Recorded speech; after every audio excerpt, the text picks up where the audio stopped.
প্রিয় সুধী, আসসালামু আলাইকুম। কাছে কিংবা দূরে, দেশ কিংবা প্রবাসে যারা দেখছেন বা পরবর্তীতে দেখবেন, আপনাদের সবাইকে জানাচ্ছি সাতক টু দ্বারা নিউজ ফেসবুক পেজের পক্ষ থেকে আন্তরিক শুভেচ্ছা এবং অভিনন্দন।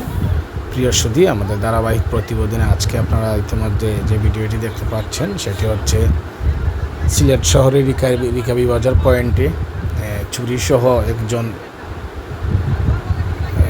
কে আটক করেছে আমজনতা।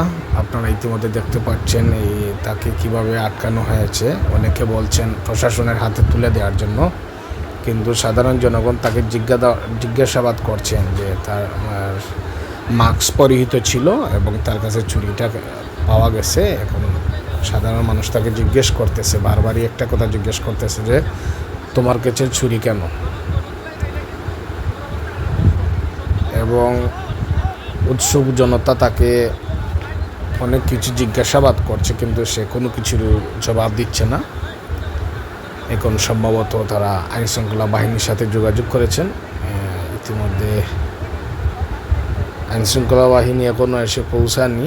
এই যে চুরিটা আপনারা দেখতে পাচ্ছেন, এটা সাদা কাপড় দিয়ে মোড়ানো অবস্থায় পাওয়া গেছে। এখানে উৎসুক জনতার ভিড়ে এই ছেলেটিকে আপনারা দেখে রাখুন, এই ছুরি নিয়ে ওপেন হাঁটাচলা করতেছিল। আর সন্দেহ